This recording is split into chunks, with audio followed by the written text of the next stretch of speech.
नमस्कार। आज बात करते हैं जीएसटी की एक बहुत ही आम लेकिन उतनी ही जोखिम भरी गलतफहमी के बारे में। ये जो सोच है ना कि बस टाइम पर रिटर्न फाइल कर दिया तो सब ठीक है, मतलब कंप्लायंस पूरा हो गया। असल में ये एक बहुत बड़ा भ्रम साबित हो सकता है। और सच कहूं तो ज्यादातर बिजनेस ओनर्स यही मानते हैं। उन्हें लगता है कि भाई हर महीने जीएसटी रिटर्न टाइम पर जा रहा है तो अब कोई टेंशन नहीं, हम डिपार्टमेंट के किसी भी नोटिस से सेफ हैं। पर क्या वाकई ऐसा है? चलिए आज इसी बात की तह तक चलते हैं।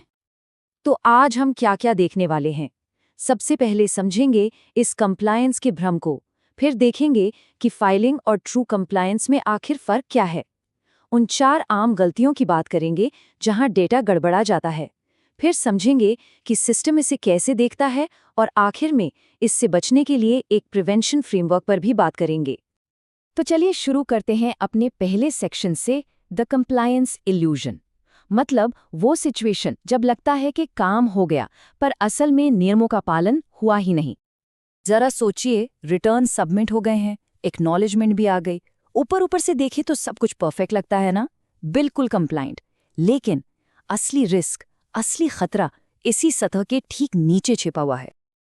और बस यहीं से हम आते हैं अपने दूसरे और शायद सबसे इम्पॉर्टेंट सेक्शन पर, फाइलिंग वर्सेस ट्रू कंप्लायंस।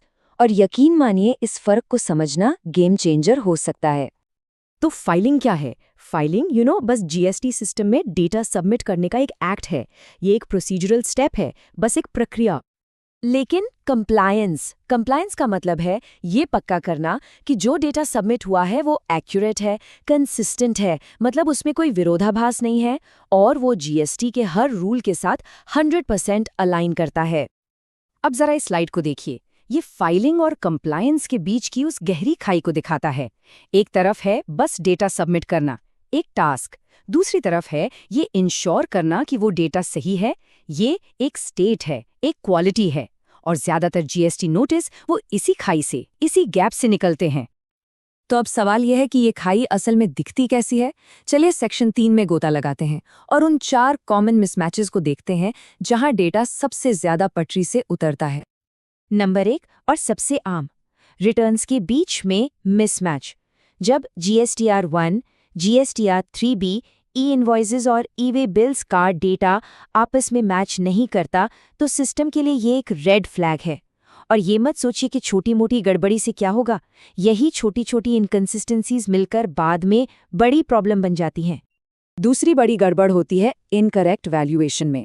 हो सकता है आपका इनवॉइस देखने में बिल्कुल ठीक लगे, पर अगर टैक्स ही गलत वैल्यू पर कैलकुलेट किया गया हो या जिस लॉजिक से किया गया हो वो ही जीएसटी नियमों के हिसाब से गलत हो तो सिस्टम इसे पकड़ लेगा।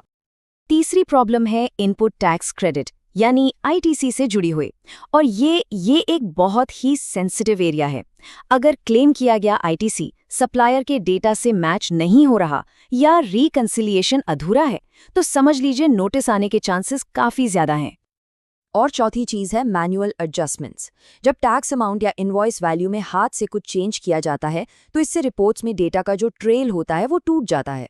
हो सकता है ये तुरंत पकड़ में ना आए, लेकिन सिस्टम टाइम के साथ इन पैटर्न्स को पहचानना सीख जाता है। तो चलिए फटाफट से एक रीकैप करते हैं। नोटिसेस की सबसे आम वजह क्या हैं?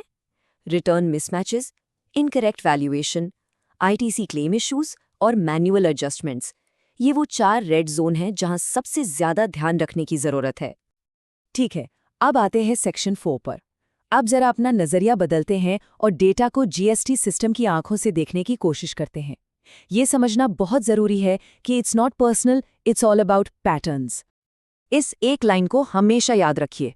जीएसटी सिस्टम इंटेंशंस नहीं देखता, वो सिर्फ डेटा पैटर्न्स देखता है।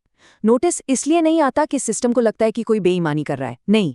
नोटिस सिर्फ इसलिए आता है क्योंकि डेटा में एक मिसमैच का पैटर्न मिला है। That's it. और ये पूरी प्रोसेस ये पूरी तरह से ऑटोमेटेड है। देखें ये काम कैसे करता है। स्टेप 1, इनकंसिस्टेंट डेटा फाइल होता है। स्टेप 2, सिस्टम एक मिसमैच पैटर्न को डिटेक्ट करता है। स्टेप 3, एक रिस्क सिग्नल फ्लैग हो जाता है। और स्टेप 4, एक नोटिस ऑटोमैटिकली जनरेट हो जाता है। Simple, logical and automatic. तो अब तक हमने प्रॉब्लम को अच्छी तरह समझ लिया है। तो चलिए अब 5वें और आखिरी सेक्शन में सोल्यूशन की बात करते हैं। और सोल्यूशन के लिए हमें अपनी सोच को, अपने माइंडसेट को शिफ्ट करना होगा। ये स्लाइड इस माइंडसेट शिफ्ट को परफेक्टली दिखाती है। पुरानी सोच क्या थी? रिटर्न्स फाइल्ड, हो गया काम, खत्म। पर नई और सही सोच है, डेटा करेक्ट है, कंसिस्टेंट है एंड एक्सप्लेनेबल है। मतलब डेटा सही है, उसमें तालमेल है, और अगर कल को कोई सवाल पूछे तो हमारे पास उसका जवाब है। तो लेसन क्या है? फाइलिंग तो बस एक स्टेप है। असली कंट्रोल, असली ताकत वेरिफिकेशन में है। कंप्लायंस का असली काम फाइलिंग करने से पहले शुरू होता है, बाद में नहीं। तो इससे बचने की बेस्ट स्ट्रैटेजी क्या हो सकती है? देखिए, डेटा को शुरुआत में और बार बार चेक करें। फाइल करने से पहले ये पक्का कर लें कि सारी रिपोर्ट्स अलाइन कर रही हैं। ये समझें कि आखिर फाइल हो क्या रहा है, और एक सिस्टम बनाएं, एक प्रोसेस, जिससे time to time data review होता रहे। एक बात हमेशा ध्यान में रखिए, जीएसटी नोटिस रेयरली किसी एक गलती से आता है। ये आता है उन छोटी छोटी इनकंसिस्टेंसीज से जो बार बार महीने दर महीने होती रहती हैं।